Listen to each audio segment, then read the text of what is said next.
digital, ecológica, socioeconómica, visiones desde Europa y América Latina, que estamos realizando en la sede del Palacio de la Magdalena de la Universidad Internacional Menéndez y Pelayo en Santander, un curso coorganizado por la Fundación Carolina y por el Gobierno de Cantabria. Hoy vamos a estar centrados particularmente en la dimensión ambiental de esta transición, de estas transiciones, ¿no?, que tenemos que abordar, ¿no? Y para ello, pues tenemos el privilegio, el gusto de contar en esta primera sesión con don Hugo Morán, secretario de Estado de Medio Ambiente, ¿no?, a quien le damos la bienvenida y le agradecemos desde la universidad y desde los organizadores del curso, en nombre, creo, de todas y de todos, pues su presencia hoy aquí y que haya encontrado un tiempo en su agenda para trasladarnos sus reflexiones sobre esta materia. Permítame brevemente presentarle, ¿no? La trayectoria de Hugo Morán ha estado siempre vinculada al ámbito de la gestión ambiental, con responsabilidades institucionales y ejecutivas tanto en el ámbito local como estatal, ¿no? Hugo Morán inició su trayectoria pública como concejal del Ayuntamiento de Lena, donde fue alcalde entre 1995 y 2007. Estrechamente vinculado al desarrollo rural, presidió la Federación Asturiana de Concejos entre 2001 y 2007. Perteneció al Consejo Económico y Social del Principado de Asturias entre 2001 y 2007. También fue director de la Oficina de Relaciones del Gobierno de Asturias con la Junta General del Principado en los años 2007 y 2008. En la novena legislatura fue elegido diputado por Asturias en las Cortes Generales, donde ejerció como portavoz del Medio Ambiente del Grupo Parlamentario Socialista. Tras un periodo de varios años de actividad en la empresa privada, en junio de 2018 fue nombrado secretario de Estado de Medio Ambiente del Ministerio para la Transición Ecológica, cargo que desempeñó hasta su nombramiento como secretario de Estado. Dentro del Partido Socialista Obrero Español ha sido secretario federal de Medio Ambiente y Desarrollo Rural, secretario federal de Ordenación del Territorio y Sostenibilidad, ¿no?, y ha sido secretario federal para la Transición Ecológica de la Economía, también en el Partido Socialista. Yo quisiera destacar de esta trayectoria una dimensión, también trasladárselo, secretario de Estado, a la que estamos prestando especial atención en este curso, y es la dimensión de desarrollo regional, ¿no?, que tienen estas tres transiciones. Importante en todos los casos y particularmente para un país, España, ¿no?, en el que el nivel de competencias en materias clave para la Agenda 2030 que están en las comunidades autónomas, pues es de los más elevados de la Unión Europea y probablemente del mundo. Y permítame un pequeño apunte final, ¿no?, y es señalar que el Ministerio para la Transición Ecológica es parte del patronato de la Fundación Carolina, cosa que desde luego nos honra, y no quiero dejar de agradecer públicamente el apoyo que este Ministerio siempre, pues, nos ha prestado para la actividad de la Fundación. De nuevo, muchísimas gracias por estar aquí. Secretario Hugo Morán tiene la palabra. Muy bien, pues muy buenos días a todas, a todos, a los aquí presentes y a los que nos siguen en streaming. Para mí es un placer, y de verdad es un placer estar en la Menéndez Pelayo después de bastantes años de asistencia asidua en diversa condición y por diversas circunstancias, y después de un año ya largo que nos ha sometido a un proceso de confinamiento que ha restringido mucho la capacidad de interlocución social con el conjunto de las organizaciones, colectivos, academia, algo que en estos momentos yo creo que en la medida en la que estamos en condiciones de ir recuperando poco a poco, ha de contribuir también a recuperar el ánimo del conjunto de la sociedad. Así que agradezco especialmente la invitación que me hace en esta ocasión la Fundación Carolina, la propia universidad y el Gobierno de Cantabria, que colabora en la organización de estas jornadas. Y muchas gracias también a los que se han inscrito concretamente en este foro en el que tengo en estos momentos la oportunidad de participar y que trae causa de la disponibilidad o del interés del conjunto de la sociedad a participar en la reflexión en torno a lo que se da en llamar en estos momentos y en este curso las tres transiciones: la transición digital, la transición ecológica y la transición socioeconómica, a mi entender los tres elementos que componen la revolución cultural de alcance global que está teniendo ya lugar ante nuestros ojos.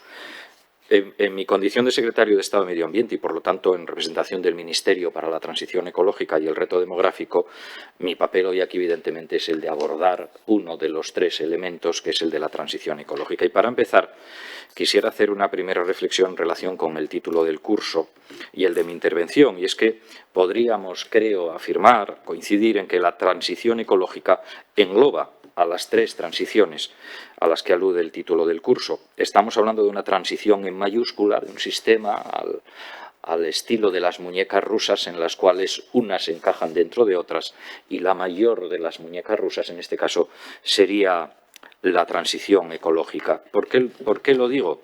Porque la transición ecológica es un camino, un cambio, una transición hacia la sostenibilidad, hacia un modelo de desarrollo que tenga en cuenta los límites del planeta, cuyos recursos, como bien sabemos, no son infinitos, sino que son limitados.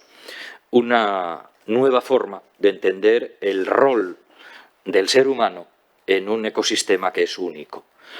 Y para llevar a cabo esta transición será clave que nos apoyemos también en una herramienta fundamental como es la digitalización. Por lo tanto, un elemento, transición digital, íntimamente conectado con la transición ecológica y que será también indispensable para la recuperación, la llamada recuperación verde. La tecnología es un factor esencial en el campo del conocimiento y del manejo de datos y en los procesos productivos, de tal manera que sin cambio tecnológico la opción que nos queda es utilizar, que nos quedaría sería utilizar más cantidad de recursos para satisfacer nuestras necesidades, las necesidades del conjunto de la humanidad, que son crecientes, en la medida en la que la humanidad como conjunto de seres crece y además las aspiraciones de mejorar lo que hasta ahora ha sido conocido como índices de calidades de vida, también son crecientes. El conjunto de la humanidad aspira a niveles de capacidad de consumo equivalente, a mi entender, erróneamente, a medida de calidad de vida, con una media que es la que la cultura occidental ha ido implantando a lo largo de los siglos. Y esto es precisamente lo que no podemos hacer. No estamos en condiciones de crecer ilimitadamente. Pero además la transición ecológica lleva implícitos cambios socioeconómicos. En la medida en la que hemos de modificar nuestros patrones de producción y de consumo, evidentemente es necesario internalizar cambios culturales que se traducen en cambios socioeconómicos. Una reflexión también de partida, y es que este cambio no puede ser impuesto de arriba a abajo, sino que debe ser fruto de un proceso de concienciación, de educación, de la promoción de un cambio de actitudes y de valores, de la preparación de la ciudadanía para que plantee sus propuestas y, a su vez, exija a los gobiernos que ejerzan sus responsabilidades, en este caso como responsables administradores de los bienes comunes. No en vano, ecología y economía comparten una misma raíz, eco, del griego oikos, y que significa casa, morada, y tanto la administración de esa casa, que es nuestro planeta, como su estudio y cuidado, en este caso la ecología, han de ir de la mano. Recibimos y emitimos constantes llamadas de atención de que esto ha de ser así. Sin ir más lejos, en los últimos meses hemos sido testigos de innumerables fenómenos meteorológicos extremos y devastadores en distintos puntos del planeta, que vuelven a situar el cambio climático en el foco del debate político y de la preocupación social.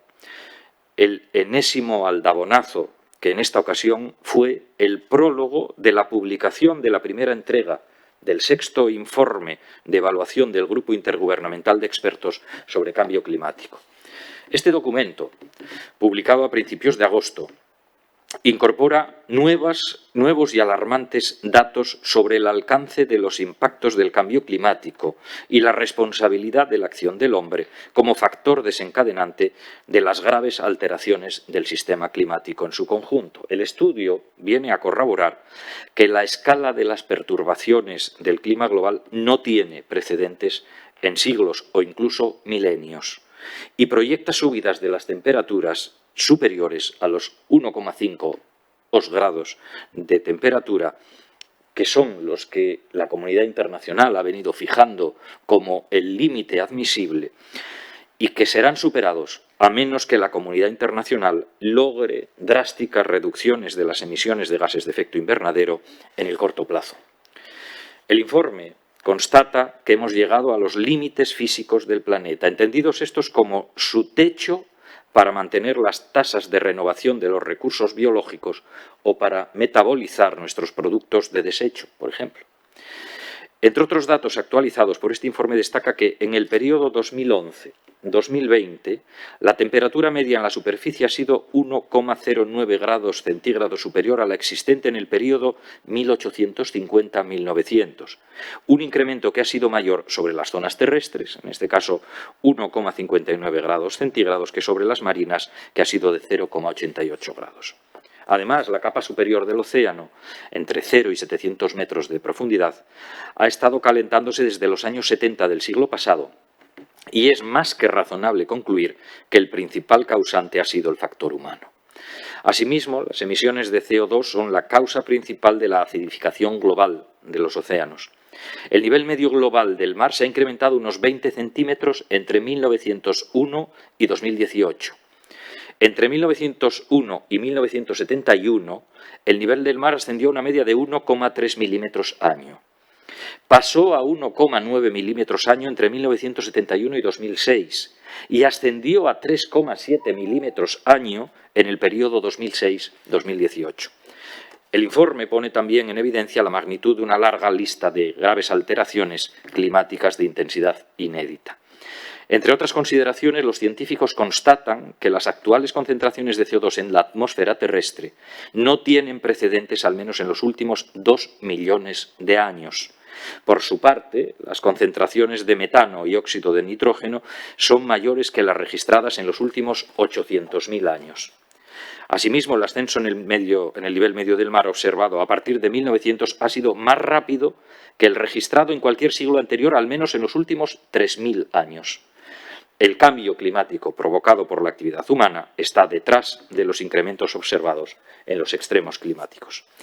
Y si esto es lo que, según el informe del IPCC, ha ocurrido ya, las proyecciones hacia el futuro no son en absoluto tranquilizadoras. La temperatura global superficial seguirá incrementándose como mínimo hasta mediados del presente siglo en todos los escenarios de emisiones analizados. A menos que en las décadas inmediatas se logren fuertes reducciones en las emisiones de gases de efecto invernadero, a lo largo del presente siglo se superarán tanto los ascensos globales de 1,5 como de 2 grados centígrados. Y los que he citado son solo algunos de los datos que contiene el documento, que se publicará íntegro en 2022. Si nos centramos en España, el informe del IPCC alerta de que en nuestro país en las próximas décadas el calor alcanzará niveles muy elevados al estar situado en uno de los escenarios más vulnerables del planeta. Se calcula que para 2050, es decir, ya, habrá hasta 20 días más al año con temperaturas por encima de los 35 grados centígrados e incluso, a final de siglo, entre 5 y 10 días más por año con niveles superiores a los 41 grados centígrados. Además, los países mediterráneos, como España, se enfrentarán a sequías más recurrentes en intervalos de entre 2 y 5 años. En lo que respecta al nivel del mar, en España, según datos del informe, el aumento de su nivel será especialmente notorio en las costas de Santa Cruz de Tenerife, Barcelona, Cádiz, La Coruña y Santander, con elevaciones superiores a 45 centímetros. Viendo estos datos, podría ocurrir que nuestra reacción fuese el desaliento. No hay nada que hacer, al pensar que la situación es ya irreversible. Pero no. Lejos de esto, yo creo que ha de ser todo lo contrario. Ha de ser una llamada a la acción colectiva. Lo que nos dice el IPCC es que es tiempo de actuar y de hacerlo ya, y no deja margen para la duda, y no podemos sucumbir a las presiones de aquellos que abogan porque nada cambie o todo se retrase. Las alteraciones del clima se suceden a un ritmo cada vez más acelerado y la evidencia científica nos empuja, tanto a los gobiernos como al conjunto de la sociedad mundial, a acelerar el ritmo de transformación de nuestro modelo de desarrollo para hacer frente a la gran amenaza que representa el cambio climático.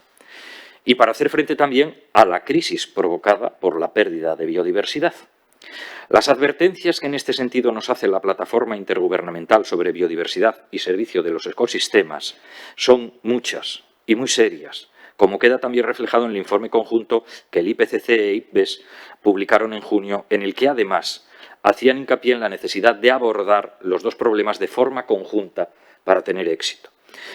Estamos, por tanto, en un momento en el que la transformación es inaplazable. No podemos posponer la adopción de medidas correctoras al horizonte 2050, ni siquiera al 2030. Y hemos de ser conscientes de que no caben respuestas simples a problemas complejos. Problemas a los que tenemos que responder con determinación y con compromiso, es así, pero desde el compromiso colectivo. Porque a todo lo anterior hay que sumar el hecho de que el mundo se encuentra ahora sumido en una crisis, en su origen sanitaria, de la que no será posible salir de la misma forma en que lo hicimos o intentamos hacer en la crisis del 2008. No podemos revertir, es cierto, algunas consecuencias de los errores del pasado, pero sí podemos abandonar el camino que sabemos que nos ha traído hasta aquí. Hay que tomar una senda distinta. Y eso es lo que estamos haciendo al poner en marcha una reactivación económica en el marco de los compromisos internacionales, a saber, la Agenda de Desarrollo Sostenible de Naciones Unidas, el Pacto Verde Europeo y el Acuerdo de París. Y en esta ruta tenemos que apoyarnos en todo aquello que nos permita avanzar más rápido para llegar antes allí donde tenemos que llegar, en todo aquello que contribuya a revertir el proceso de degradación ambiental que lleva aparejado el actual modelo de crecimiento lineal. En el contexto actual de recuperación de la pandemia ocasionada por la COVID-19, el punto de partida de la Unión Europea es sumamente positivo y no podemos desaprovecharlo. El Pacto Verde Europeo apuesta por convertir a Europa en el primer continente climáticamente neutro en el mundo, lo que significa ser el primero en llevar a cabo la transición ecológica, siendo a la vez competitivo económicamente y ambientalmente sostenible. Con ello abre importantes ventanas de oportunidad para dirigir la recuperación del continente hacia un futuro más seguro, más justo y más saludable para todos. El volumen de recursos financieros que se van a movilizar no tiene precedentes. Así, el plan de inversiones del Pacto Verde prevé la movilización de un mínimo de 1 billón con B de euros de inversiones sostenibles en la próxima década. A esto se suma el plan de recuperación de la Unión Europea, Next Generation EU, con el objetivo de reactivar las economías sobre dos pilares fundamentales: la sostenibilidad y la digitalización. Y siempre teniendo en cuenta la dimensión social. Un plan de estímulo económico de más de 750.000 millones de euros, con un enfoque más verde, más social y digital para un futuro sostenible. Y además, el marco financiero plurianual 2021-2027 y el Next Generation dedicarán al menos el 30% del gasto a la lucha contra el cambio climático. Supondrá, como decía, una movilización de recursos sin precedentes. La acción climática se incorpora de manera transversal en las políticas y programas financiados en estos marcos, y todos los gastos de la Unión Europea deberán ser, además, coherentes con los objetivos del Acuerdo de París y con el principio de no harm del Pacto Verde. Los fondos Next Generation y, en concreto, el nuevo presupuesto se canalizará a través de programas que contemplan una gran variedad de actuaciones, atraerá la financiación privada y abrirá oportunidades en la mayoría de sectores, muy especialmente en la energía, muy de moda en estos últimos días, semanas, la movilidad sostenible, la transformación digital, la construcción, la industria en general o las soluciones dirigidas a mejorar la protección de nuestra biodiversidad y a disminuir la vulnerabilidad frente al cambio climático. Esto convierte el enorme desafío al que nos enfrentamos en una oportunidad, no solo mediante el apoyo a la recuperación, sino también como inversión en futuro. Para ello es necesario dar señales adecuadas. señales adecuadas a largo plazo, señales que permitan alinear las expectativas y las inversiones con los objetivos de una recuperación sostenible, una recuperación que debe poner en el centro el cumplimiento de los objetivos climáticos, la descarbonización de las economías y la construcción de resiliencia frente al cambio climático, pero también como una oportunidad para hacer frente a crisis futuras como la que estamos en estos momentos superando. Estas señales van a ser clave para que todos los actores, gobiernos, regiones, como se mencionaba, ciudades, sector privado y empresarial, sector financiero, puedan converger en una misma dirección. Y esto es lo que estamos intentando hacer en nuestro país. Porque nuestro país no solo cuenta con un claro compromiso político con la lucha contra el cambio climático y la recuperación verde, que tiene sentido ambiental, pero también económico y social, sino que cuenta con herramientas clave en la planificación al medio y a largo plazo. La Ley de Cambio Climático y Transición Energética o la Estrategia Española de Economía Circular dieron paso a un nuevo marco estratégico generador de un cambio socioeconómico y una verdadera transformación social, ecológica, ambiental en el país. Avanzamos así en el cumplimiento de la Estrategia Global de Políticas Verdes que el Gobierno se fijó desde un principio. No en vano, la aparición en la estructura del Gobierno de un ministerio llamado para la transición ecológica, que posteriormente se elevó a la categoría de vicepresidencia, constituye ya una elocuente declaración de intenciones. Hemos ido cumpliendo hitos y hemos sentado las bases para alcanzar otros en materias como la gestión de los residuos, la calidad del aire, la planificación hidrológica, la movilidad, todo ello con el objetivo de hacer a la sociedad española más resiliente frente al cambio climático y más capaz de aprovechar las oportunidades de desarrollo sólido y equitativo que brinda la transición ecológica. La aprobación de la Ley de Cambio Climático y Transición Energética por las Cortes es piedra angular de lo aprobado, una herramienta imprescindible para articular el resto de políticas y orientar así el proceso de recuperación hacia un modelo de prosperidad duradero y respetuoso con los límites del planeta, en línea con la estrategia climática de la Unión Europea y el Acuerdo de París, en la lucha contra la crisis climática y la adaptación a los desafíos del calentamiento global. Refleja el compromiso de nuestro país con la descarbonización, que se ve reflejado con los objetivos de reducción de emisiones de sectores difusos por encima de lo que inicialmente establecía la Unión Europea como obligación de Estado miembro. Además, desde comienzos de año, hemos avanzado también en la ejecución de los compromisos adquiridos en la Estrategia España de Economía Circular, aprobada en junio de 2020, implementando en mayo de este mismo año el primer Plan de Acción de Economía Circular dotado con más de 1.500 millones de euros para financiar un total de 116 medidas que la Administración General del Estado ejecutará entre 2021 y 2023. La finalidad es consolidar progresivamente el despliegue de un modelo económico sostenible y descarbonizado. El Plan de Acción de Economía Circular sienta las bases para un nuevo modelo de producción y consumo en el que el valor de productos, materiales y recursos se mantengan en el ciclo económico durante el mayor tiempo posible, reduciendo al mínimo la generación de residuos y aprovechando lo que no se pueda evitar. Junto con la futura Ley de Residuos y Suelos Contaminados, cuyo proyecto aprobó el Consejo de Ministros el pasado 18 de mayo y se debate ahora en Cortes, conforma la clave de bóveda de todo el paquete de economía circular.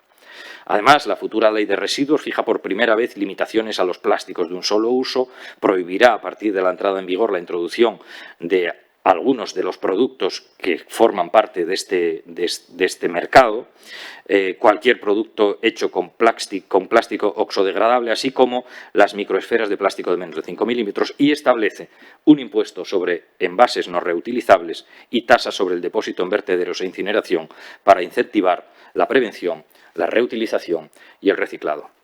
En junio, el Ministerio dio a conocer su propuesta para los planes de cuencas hidrográficas para el periodo 2022-2027.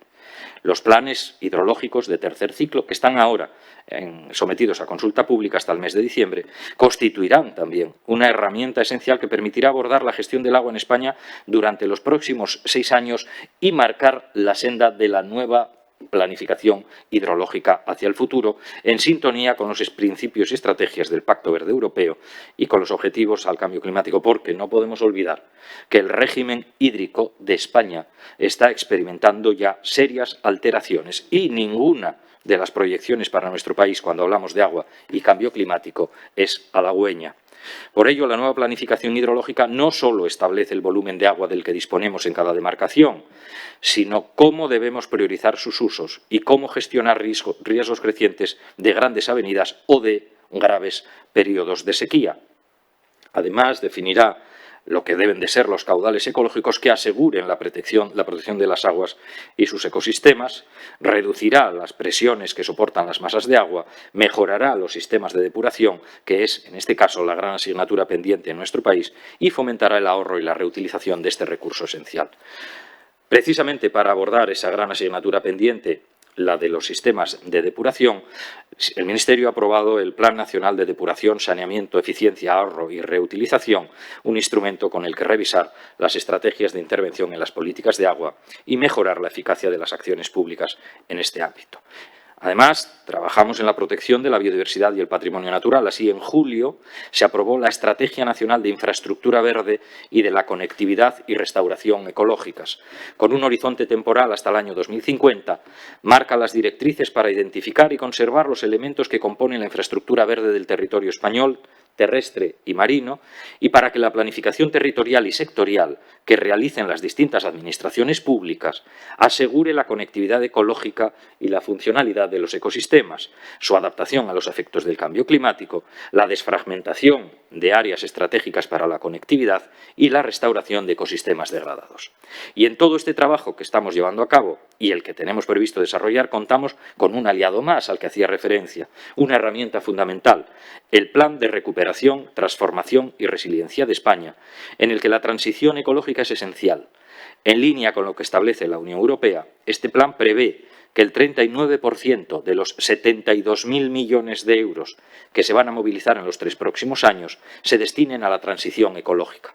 Para ponerlo en marcha, contamos con un marco normativo estable, el que he venido explicando, en línea con nuestras prioridades en la acción de gobierno, conscientes de que el momento crítico que afronta la humanidad requiere una respuesta concertada y coordinada.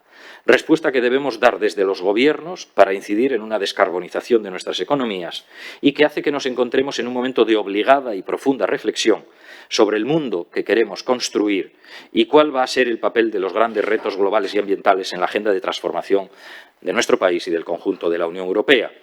La crisis climática y ambiental que estamos viviendo, unida a la crisis sanitaria, nos ha colocado ante el espejo de nuestra vulnerabilidad como especie. Es uno de los problemas más universales y transversales a los que nos enfrentamos. Contextualiza y vertebra casi la totalidad de cualquier actividad humana y sus efectos, consecuencias e impactos no solo tenemos que conjugarlos en futuro, son ya una realidad clamorosa que afecta a nuestra seguridad, a nuestra salud y a nuestra economía. Por tanto, necesitamos diseñar un nuevo modelo de desarrollo y de economía en el cual es imprescindible tener en cuenta todos estos retos.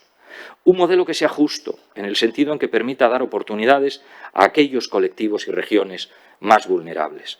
Lograr un continente climáticamente neutro y resiliente constituye un reto de enormes dimensiones que nos afecta a todos y no será posible sin la participación del conjunto de la sociedad y sin el respaldo colectivo a unas políticas públicas de cambio climático ambiciosos.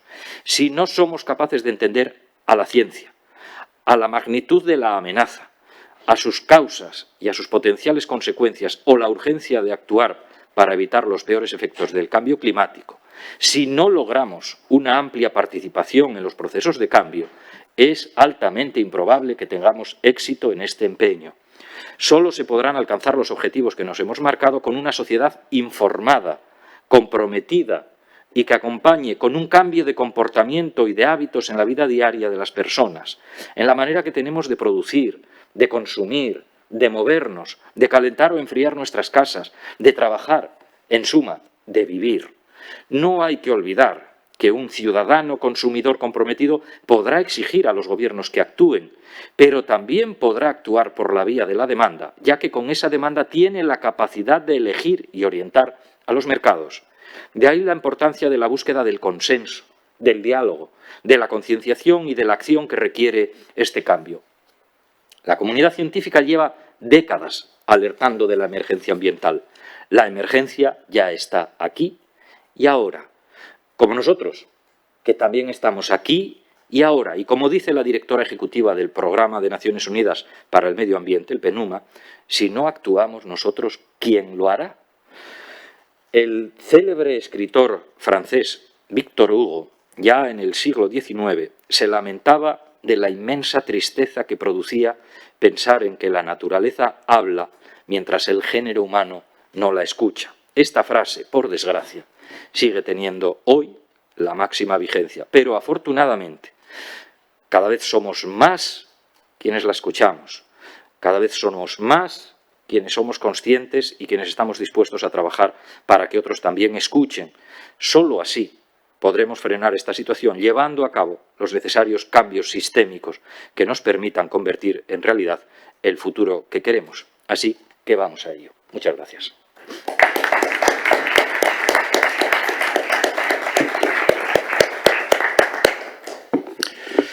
Muchas gracias, Hugo Morán, secretario de Estado, ¿no?, por esta espléndida intervención, ¿no?, de la que a mí, de cara también a animar la discusión, el debate, pues me gustaría resaltar algunos elementos, ¿no?, que se han señalado. Bueno, creo que lo primero que hay que agradecer es esa síntesis respecto a los indicadores del sexto informe del panel intergubernamental, que justifica plenamente que en distintas instancias se haya adoptado, se haya dado un paso de significación política, como es la declaración de la emergencia climática, ¿no?, que, por ejemplo, el Parlamento Europeo adoptó en las semanas previas al lanzamiento del Pacto Verde Europeo, ¿no? Efectivamente, es una llamada a la acción, ¿no?, colectiva. Y ese es el segundo elemento que destacaría, ¿no?, esa llamada a la acción colectiva, no solamente en materia de cambio climático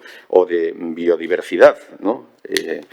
Nos encontramos frente a el riesgo de una nueva gran extinción, ¿no?, como han destacado además algunos movimientos sociales. Y efectivamente, pues no se puede esperar, también esta frase me ha llamado la atención, no podemos esperar a 2050 ni a 2030.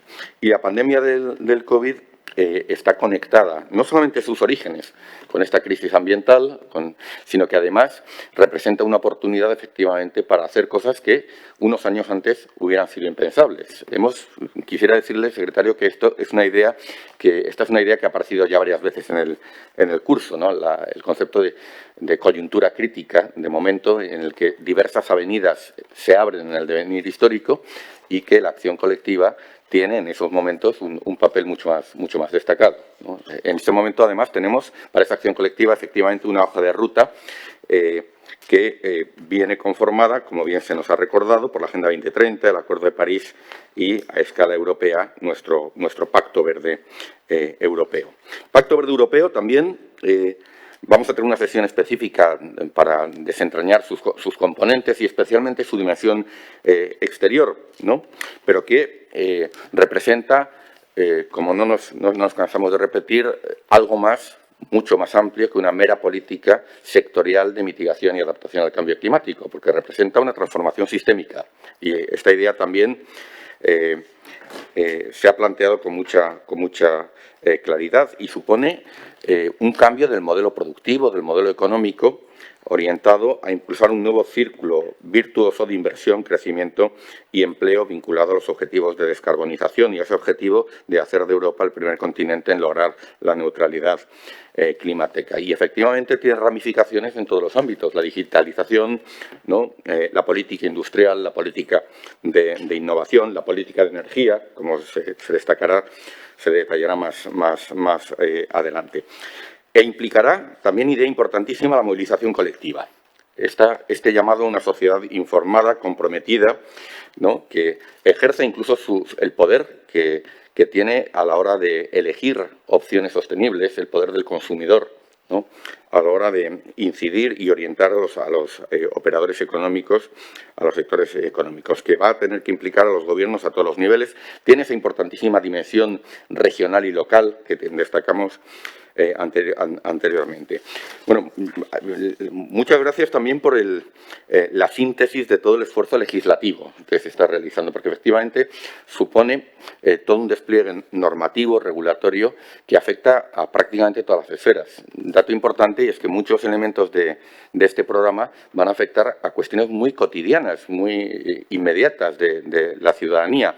Como bien se ha dicho, cómo nos movemos, cómo vamos al trabajo, cómo calentamos nuestras casas, en fin, y ya con esto también aprovecho para lanzar la idea para el debate, hace de todos estos compromisos un asunto particularmente sensible en el escenario social y político, ¿no? En un escenario social y político donde hay muchos actores que pueden utilizar torticeramente, ¿no?, la emergencia climática con propósitos de polarización, ¿no? Este es uno de los riesgos que enfrentamos en ese esfuerzo de acción colectiva. Y finalmente, ¿no?, el importante impulso que puede dar a esta agenda el Plan Nacional de Recuperación, Transformación y Resiliencia, ¿no?, que aporta al menos dos elementos importantes. El elemento de planificación, de programación, de orientación de la política y los recursos. Porque junto a los esfuerzos nacionales, a la movilización de recursos nacionales, tenemos ahora esa oportunidad histórica de contar con unos fondos europeos, que además también, si se me permite hacer esta observación, representan a escala europea también un cambio de paradigma económico, porque efectivamente estamos tratando de evitar los errores cometidos a partir de 2008, ¿no? Y por primera vez vamos a utilizar más allá de la política monetaria, la política fiscal, ¿no?, para tratar de impulsar este esfuerzo de transformación, ¿no?, para la Unión Europea y también en sus relaciones con el mundo. Estos son elementos extraordinariamente valiosos. De nuevo, muchas gracias. Y comenzamos este espacio de coloquio, de preguntas, de diálogo, ¿no? Lo abrimos pues para las cuestiones que quieran plantearnos.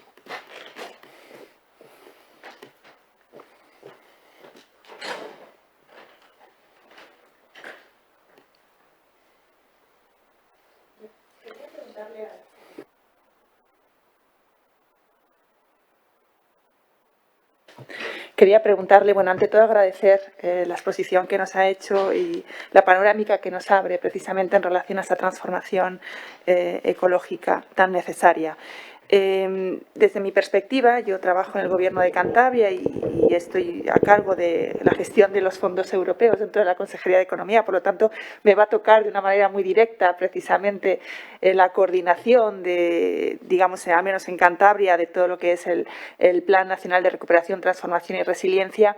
Mi pregunta va en el sentido de en qué medida, qué pueden hacer las regiones, desde una perspectiva de una región como Cantabria, en qué medida podemos apoyar precisamente para lograr esa transformación. Nos da la sensación de que muchas veces las líneas vienen marcadas por Bruselas, posteriormente a través del Ministerio, y a veces tenemos la sensación, quizás es una percepción errónea, de que nos han dejado muy poquito margen de maniobra, ¿no?, para poder, por ejemplo, considerar un poco las propias necesidades del territorio, ¿no? Se mencionaba precisamente que ninguna transformación, ya sea ecológica, digital, económica, se puede hacer de arriba abajo, sino que sí tiene que ser bottom-up, ¿no? ¿Hasta qué punto, por ejemplo, se tienen en cuenta en estos nuevos planes que se están diseñando las necesidades reales del territorio? Muchas gracias. Muy bien, gracias. Pregunta pertinente. En la parte que toca al Ministerio para la Transición Ecológica y el Reto Demográfico, todo el proceso de construcción de la aplicación del fondo en la parte que toca a la transición ecológica, en la implementación posterior a las líneas generales que desde Bruselas se marcaron para el conjunto de los países miembros, que tengo que decir que no debemos desdeñarlo. Ha sido un acuerdo común de la propia Unión Europea la que ha establecido unos criterios de obligado cumplimiento en relación con la aplicación para dos elementos fundamentales, que son la transición ecológica y la transición digital. Probablemente si no tuviésemos, que son suelos, no son techos, si no tuviésemos este suelo marcado, es probable que no se cumpliesen en el conjunto de la Unión Europea los objetivos. Y yo creo que es un elemento que no es discutible. No hay nadie que haya puesto sobre la mesa ningún elemento de oposición a que estos suelos se marcasen. Con lo cual, dicho eso, ese es el punto de partida. A continuación, ¿qué es lo que hemos hecho? No hemos puesto en marcha ningún mecanismo de planificación que no hubiese estado sometido previamente al diálogo con el conjunto de los sectores concernidos y de las administraciones implicadas en su ejecución posterior, sean comunidades autónomas o sean los propios ayuntamientos. Todo el proceso ha ido seguido, acompañado de los mecanismos de diálogo y concertación con las comunidades autónomas, incluida la adopción de los acuerdos en las conferencias sectoriales, en el diseño previo y en la asignación posterior de los recursos. Digo con carácter general para que se vea en qué términos se está desarrollando este proceso. Y el conjunto de las convocatorias posteriores, en unos casos, o de la asignación de recursos presupuestarios, viene precedido de ese acuerdo con las comunidades autónomas y con los ayuntamientos. Con lo cual, entiendo que se ha alcanzado un escenario de cooperación razonable que va a permitir sacar el máximo rendimiento posible a los fondos. Y además, como comentaba, hay un espacio de seguimiento que son los foros sectoriales en los cuales participan organizaciones empresariales, organizaciones sindicales, colectivos y organizaciones sociales en su conjunto, que nos permitirá ir modulando en qué medida la aplicación de los fondos va respondiendo a las expectativas que hay creadas en el territorio.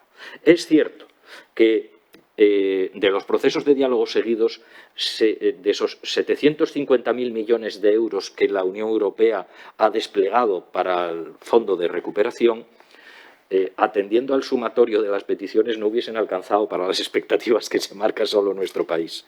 Pero no es menos cierto que ha sido el mayor despliegue de financiación que la Unión Europea ha puesto al servicio de un proceso como este nunca antes en la historia. Casi podemos decir que es un esfuerzo similar al que se produjo en Europa posterior a la reconstrucción, posterior a la Segunda Guerra Mundial.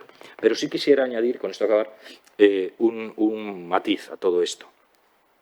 El Fondo de Recuperación marca una nueva forma de entender las prioridades de asignación de los recursos públicos.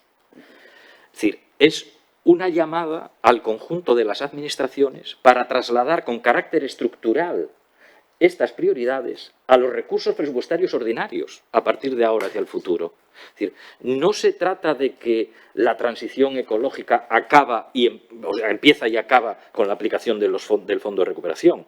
No significa que la transición digital empieza y acaba con la aplicación del Fondo de Recuperación. No.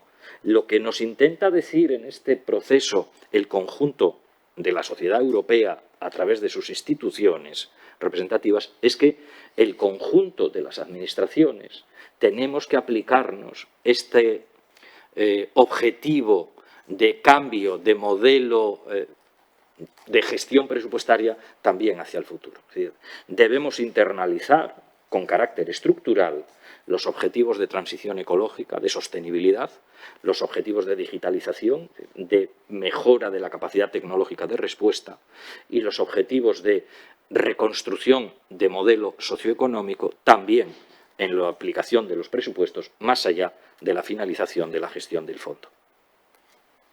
Espero haber... Sí, tenemos otra pregunta allí al fondo.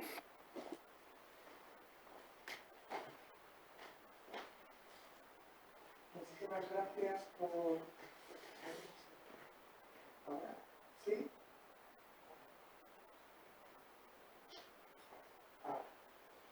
Muchísimas gracias por la presentación, secretario. Yo quería preguntarle, de alguna forma, hace unos años todos recordamos cómo hubo una apuesta por las renovables en España muy importante y además había una gran esperanza, ¿no?, de generación de empleos verdes, y después con el cambio político el giro fue tremendo e incluso se puso el impuesto al sol, o sea, que impedía, obligaba a los que ponían placas solares a pagar.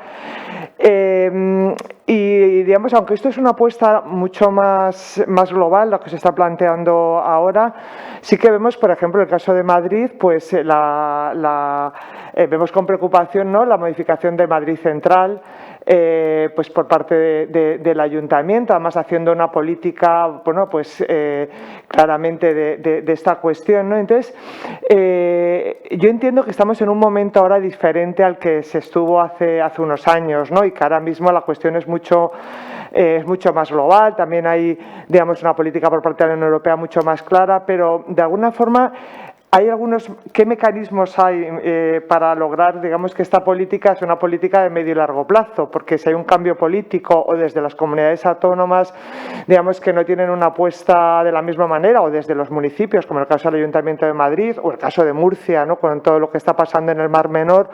Entonces, ¿cómo de alguna forma se puede realmente lograr que esta sea una política de medio y largo plazo? Porque entiendo, si no, que las medidas que se puedan adoptar ahora se pueden de alguna forma diseminar y no ser efectivas en lo que significa el cambio climático. Sí, uno de los elementos que ha venido planteando la comunidad internacional en la adopción de los acuerdos, en los objetivos, por ejemplo, en el apartado de la ambición, se marca la ambición o los objetivos siempre tienen que ser a más de los que se adoptan, de los acuerdos que se adoptan en un determinado momento. Y hay otro principio que se viene incorporando también, yo creo que con carácter de vocación de permanencia, que es el principio de no regresión.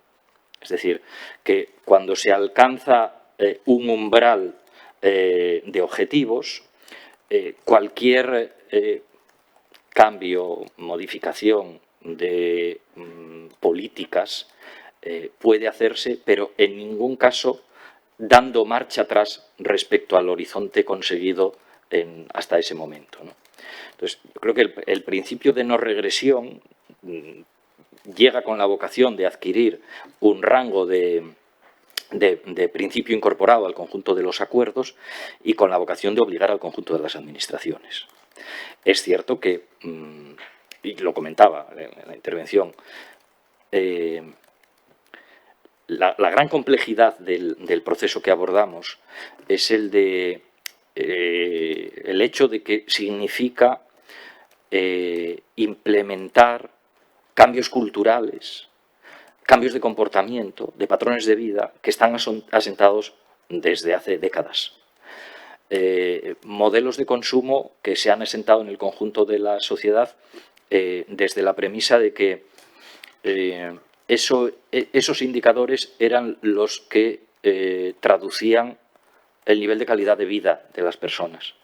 Entonces, hemos llegado a un momento en el cual calidad de vida equivale, se traduce a mayor capacidad de consumo. Más consumes significa que tienes más calidad de vida. Y eso induce un comportamiento colectivo al conjunto de la sociedad a consumir más y más, porque renunciar a eso significa retroceder en calidad de vida.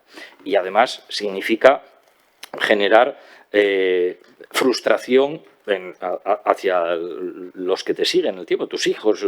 Entonces, ese proceso es muy difícil de revertir. Y eso genera tensiones sociales y esas tensiones sociales se traducen en tensiones políticas. Y es verdad que a veces aparece la tentación del populismo fácil para responder a esa gran incertidumbre que supone los momentos de cambio. Todo momento de cambio genera mucha incertidumbre y miedo y temor en la sociedad, y hay quien opta por las respuestas fáciles, inmediatas, que son las de yo, como hay un caldo de cultivo de miedo al cambio en este momento, yo me sumo al no cambio. Y eso genera los graves problemas que supone la capacidad de adopción de acuerdos o de implementación de medidas que nos permitirían ir más rápido y alcanzar los objetivos de forma más equilibrada, ¿no? Por eso, a lo mejor es una apelación en abstracto, que bueno, ¿y esto cómo se traduce a la realidad, ¿no? La necesidad de ese gran consenso social, de esa complicidad social si queremos avanzar. Los riesgos están ahí. Todos hemos oído o visto pues, meses atrás la tensión que se tradujo en el país vecino con la aparición de los llamados chalecos amarillos, ¿no? Hemos vivido procesos en regiones o en sectores, en procesos de cambio. Yo soy asturiano y sé lo que ha significado el proceso de la reconversión del sector de la minería, vinculado también a una tecnología de generación eléctrica, como es la térmica, y eso ha generado mucha inquietud social, y de ahí ha surgido el acompañamiento de ese concepto vinculado al fenómeno de la transición, que es el de la transición justa, algo que ha acuñado en su acervo ya Naciones Unidas, en el cual yo creo que se desarrolló de forma ya muy visible en la COP25 en Madrid, donde un conjunto de países pusieron en marcha los mecanismos al llamado de Naciones Unidas de cómo deben ser los mecanismos de transición justa. Entonces, todas estas herramientas deben de conducirnos en esa dirección, pero no quiere decir esto que esto vaya a ser fácil, ni muchísimo menos. Van a seguir existiendo tensiones sociales, va a seguir habiendo problemas de concertación política, interadministrativa, entre países, entre regiones, entre ciudades y entre administraciones de distintos niveles, ¿no? Pero yo creo que la mejor herramienta que tenemos es la siguiente. Quien más ha hecho por conseguir un proceso de concienciación social de gran alcance ha sido la ciencia. Es cierto que ha sido un gran esfuerzo de muchos años, de décadas, en los cuales estuvieron clamando en el desierto. El mundo de la academia, el mundo de la investigación, el mundo de la ciencia, viene advirtiendo esto desde hace muchos años. Y hemos arrastrado los pies durante demasiado tiempo. Ahora creo que empieza a calar en el conjunto de la sociedad de que todos los pasos que debemos de dar hacia el futuro deben de ser con el acompañamiento de la ciencia, desde el conocimiento, no de la adopción de medidas al albur de los intereses del momento coyunturales. Si conseguimos que el conjunto de la sociedad asuma que efectivamente quien puede chequear mejor si las medidas que se adoptan en un momento determinado se corresponden efectivamente con el interés colectivo, con el interés general, cada vez habrá menos hueco para la adopción de medidas interesadas, cortoplacistas, de alcance político, de vuelo gallináceo, que a lo único que conducen es a retrasar estos procesos, ¿no? Pero no va a ser fácil, no va a ser fácil. Por eso, espacios como este también tienen su enorme importancia, aunque parezca que es un mero curso de verano, tienen una enorme importancia, y además porque cada vez es mayor la difusión que alcanzan este tipo de foros, ¿no? Con lo cual es de agradecer que esto se repita, se insista, y esa es probablemente la mejor herramienta que tenemos. Muchas gracias, secretario. Yo quisiera hacerle una pregunta respecto a algunos de los obstáculos con los que nos encontramos para desplegar todo este programa. Los objetivos de descarbonización que se han adoptado en el marco de la Unión Europea y que ha adoptado España o los Estados miembros son muy ambiciosos. Se pretende nada menos que lograr la neutralidad climática, las emisiones netas cero, ¿no? Pero claro, tenemos un mix de energía en el que todavía los combustibles fósiles, más en unos países que en otros, pues tienen mucho peso. Y tenemos unas empresas de generación de energía que han hecho inversiones, en algunos casos amortizadas, en otros casos, en el gas, pues algo menos, y que, claro, ven que estos objetivos ponen en cuestión las expectativas de beneficio que se habían establecido. De hecho, ya nos hemos encontrado con situaciones en las que algunas empresas de generación eléctrica han demandado a los gobiernos, ¿no?, entendiendo que les perjudicaban al buscar una indemnización o una compensación, entendiendo que los objetivos de descarbonización. Y lo hacen, además, esto es sobre lo que quería concretamente formular mi pregunta, al amparo de instrumentos de derecho internacional.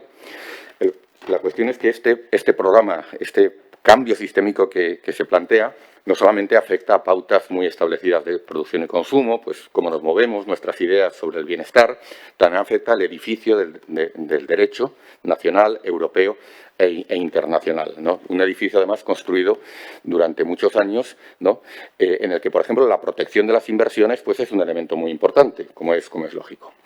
Y tenemos en concreto una Carta Europea de la Energía, ¿no? Una Carta de la Energía que se invoca a menudo en estas demandas como el instrumento de protección de las inversiones.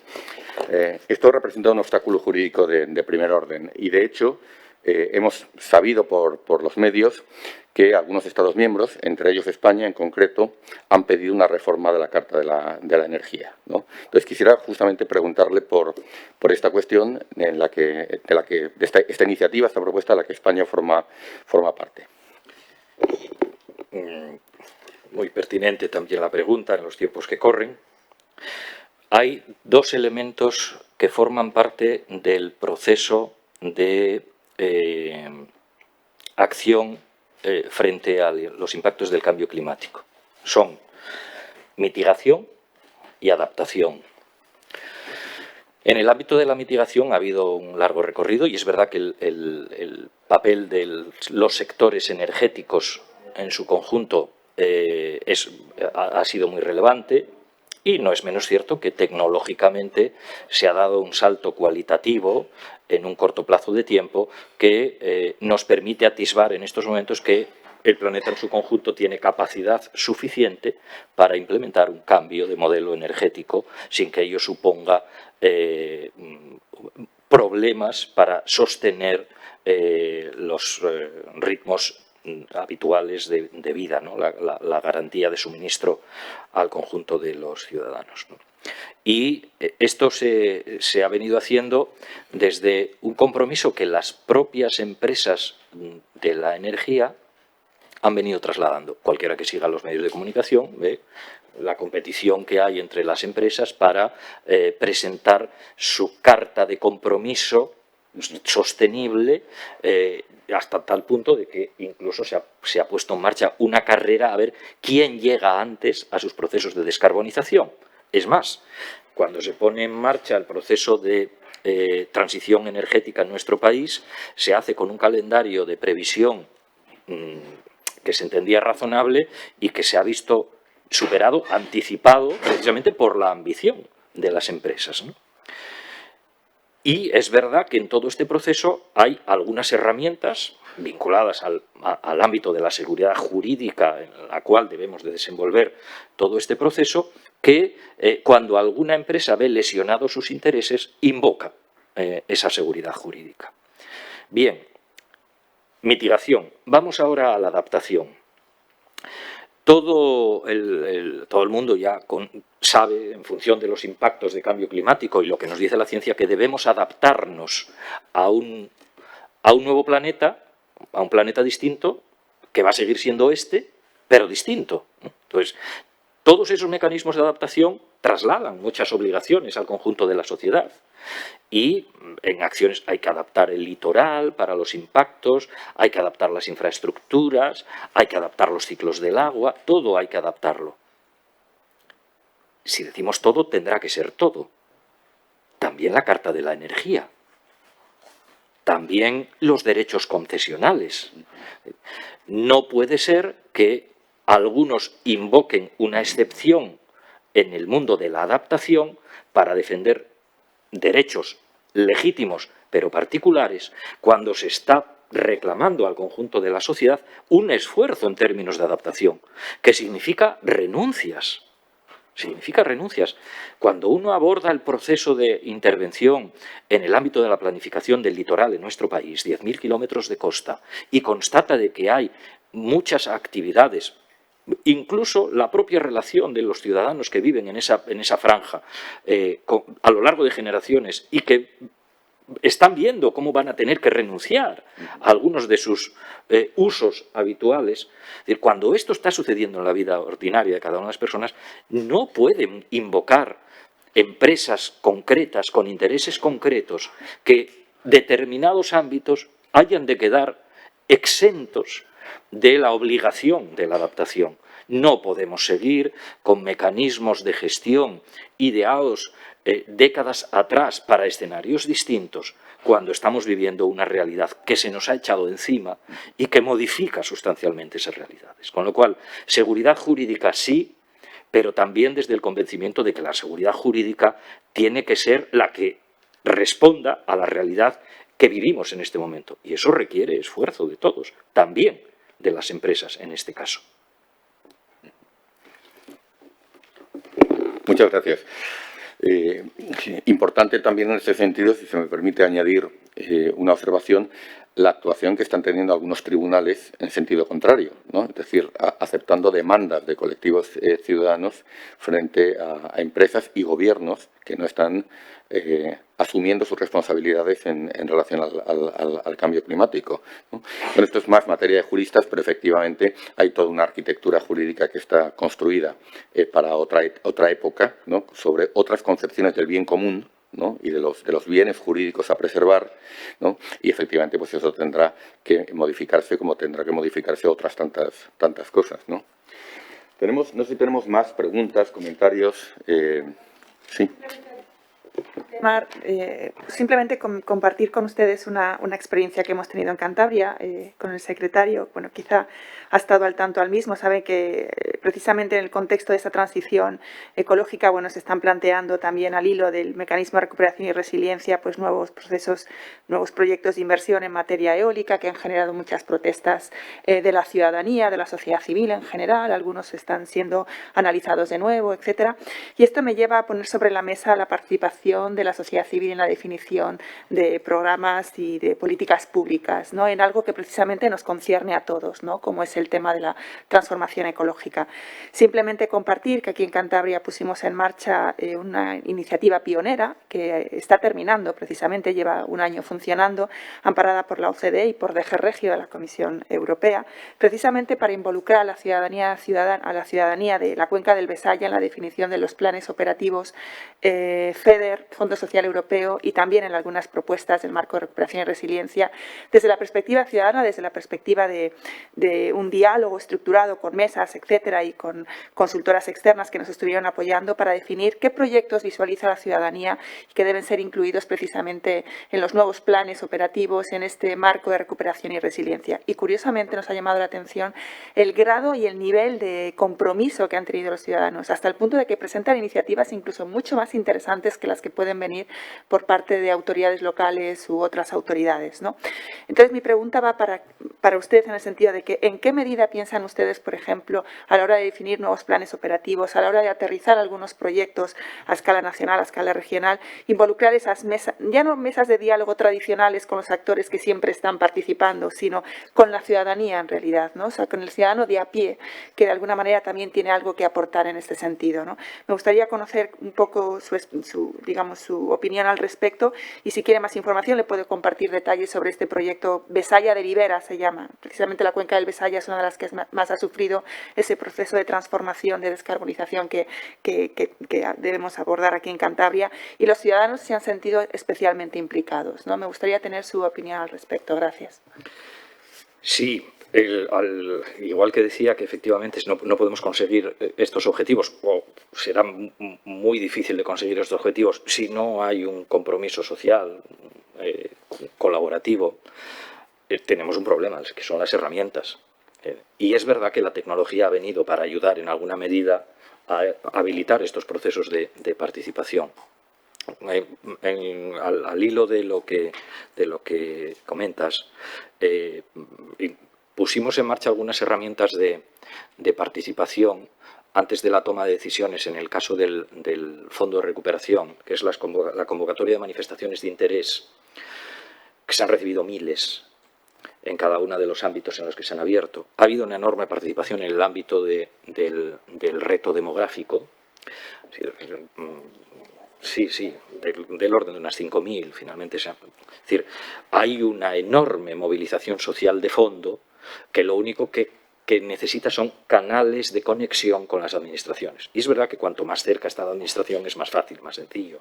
Pues la administración local tiene más fácil esa interlocución, la administración regional en otro nivel, y a las administraciones estatales ya se les complica más, y cuando llega uno a la administración europea, que por cierto en muchos casos ha sido quien ha marcado algunos de los mecanismos o herramientas de consulta y participación pública, pues no deja de ser visto como una institución alejada físicamente, ¿no? Y eso complica en alguna medida ese proceso. Pero yo creo que primero tenemos que ir explorando todas estas posibilidades que nos dan. Esta es una de ellas, que era de las herramientas que hemos ido conociendo en todo este proceso de consulta, porque hay también que tener en cuenta en el proceso de educación, formación, información, ¿no?, a la ciudadanía de qué se hace, por qué se hace y para qué se hacen las cosas. El mundo de la transparencia es imprescindible. Si la ciudadanía ve que se ocultan intenciones a la hora de abordar políticas concretas o no es capaz de entender hasta el final qué es lo que se pretende hacer, aparecen las reticencias, las dudas, las sospechas y, por lo tanto, empieza a complicarse el proceso de constitución de esa gran complicidad social. Entonces, muy importante la transparencia, y la transparencia se vincula mucho al ámbito de la participación social.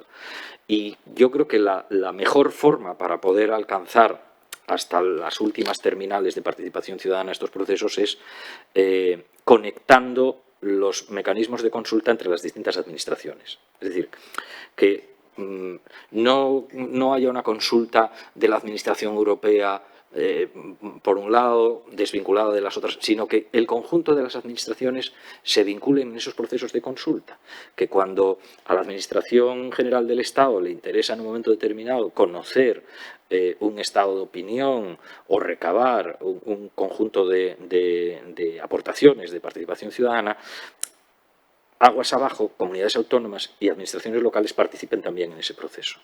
Y yo creo que, bueno, hemos acelerado mucho, la pandemia nos ha obligado a acelerar mucho estos procesos de coparticipación por la vía tecnológica, y no deberíamos abandonar algunas de las buenas prácticas que nos ha obligado a implementar este proceso. Y prácticas como esta demuestran que efectivamente cuando al ciudadano se le da la oportunidad de participar, no solo participa, sino que además es capaz de dinamizar mecanismos de gestión que, bueno, a veces, pues, oye, siempre se ha dicho, 4 ojos ven más que 2, ¿no? Pues si tú eso lo multiplicas por muchos más, siempre hay ciudadanos comprometidos con conocimientos académicos, técnicos o de experiencia vital, ¿no?, que permiten aportar este tipo de mejoras, ¿no?, en el ámbito de la administración.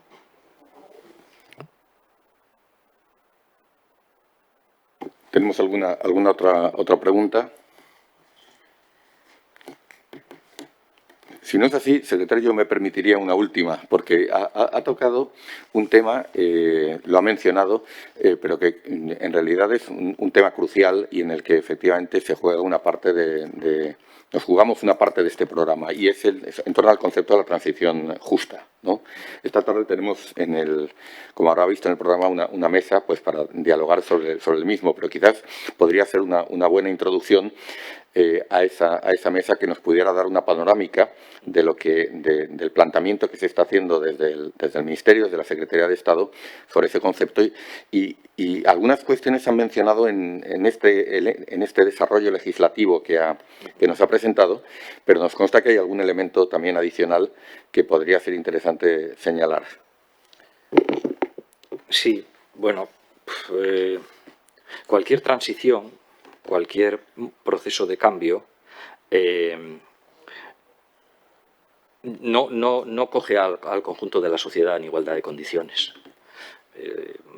De hecho, todos estamos acostumbrados a ver balances al final de las muchas crisis que tenemos, que hay quien sale mucho mejor de la crisis de la que entró en ellos. O sea, hay quien es capaz de sacarle rendimiento a una crisis para mejorar su estatus, ¿no?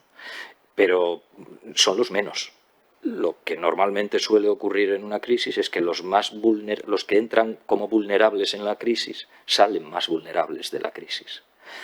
Nunca ha habido acompañamientos de transición justa en los procesos con carácter general, más que cuando un gobierno, una administración, una empresa en un momento determinado, pues por responsabilidad social corporativa o por compromiso territorial, social, decide incorporarlo.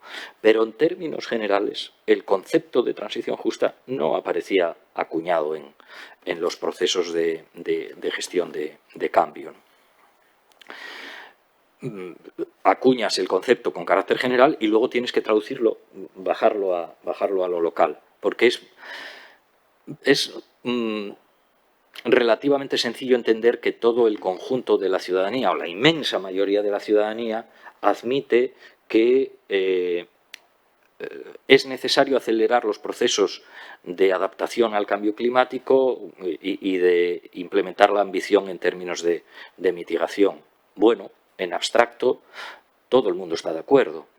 Pero cuando uno tiene que entrar en la dinámica de la aplicación práctica, de lo que significa traducir a la acción del día a día el incrementar los objetivos en materia de mitigación o abordar los procesos de adaptación, entonces lo que se suele encontrar uno son rechazos de carácter territorial o de carácter sectorial.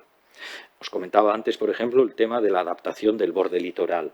España es un país que tiene una enorme dependencia económica de lo que supone la gestión del borde litoral en su conjunto. Es un país turístico, es un país pesquero, es un país muy volcado al mar desde siempre, históricamente. Y eso ha supuesto la internalización de derechos que el ciudadano en su conjunto cree que están consolidados, ¿no? Volvemos otra vez al concepto este de la seguridad jurídica. La seguridad jurídica se cae por los suelos cuando no hay seguridad física que la sustente. Entonces, cuando uno pone en marcha la planificación, como estamos haciendo ahora, de la adaptación del borde litoral de nuestro país y empiezan a aparecer medidas como la de hay que retranquear la línea de edificación, hay que eliminar determinados aprovechamientos en el dominio público marítimo terrestre,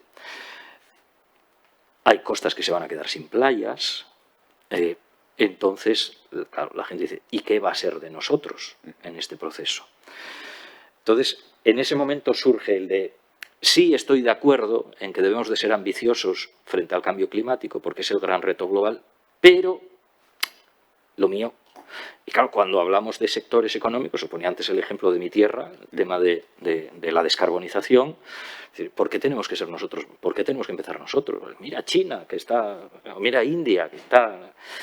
Y en ese momento es cuando uno tiene que intentar ser lo más didáctico posible y argumentar hasta dónde la capacidad de reflexión de una sociedad democrática avanzada tiene la capacidad de marcar los ritmos de evolución del conjunto de la humanidad.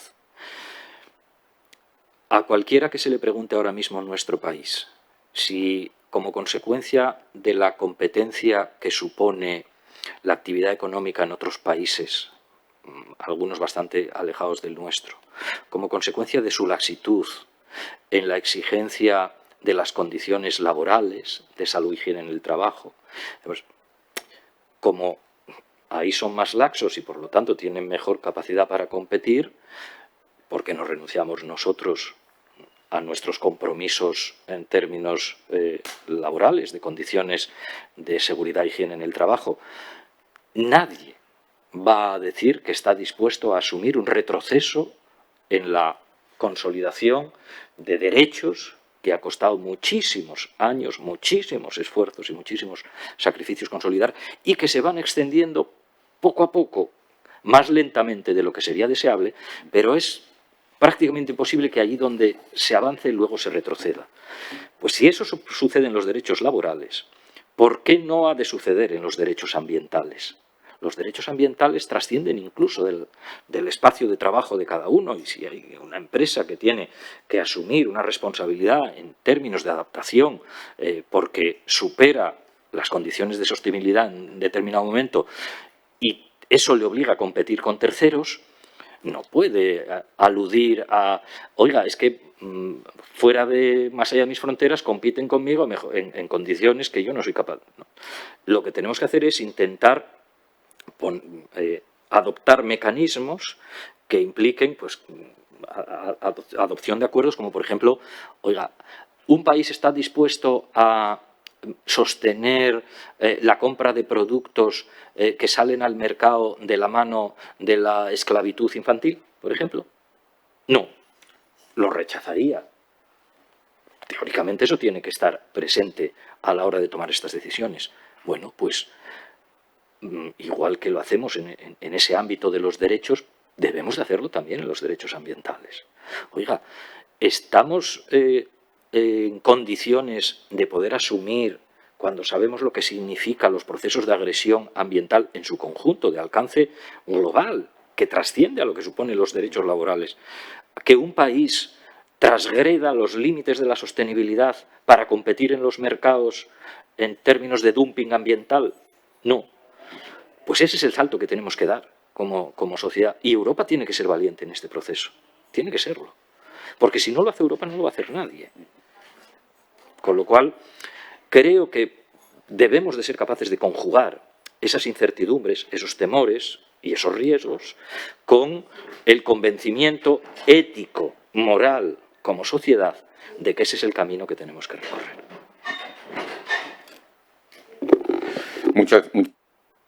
Bueno, esta reflexión si se me permite enlazarlo con otros contenidos del curso, ¿no?, nos lleva a la dimensión exterior, ¿no? Es decir, que cómo este conjunto de políticas tiene que configurar también una matriz de relaciones exteriores para España como Estado miembro de la Unión Europea y para la Unión Europea. Es decir, que los compromisos de descarbonización han de ser transversales a la política exterior y a la política de desarrollo de la Unión. Hablaremos un poco de esto también el viernes y esta reflexión permite además introducir algunos elementos del Pacto Verde, ¿no?, como el arancel, el mecanismo de ajuste al carbono en frontera, ¿no?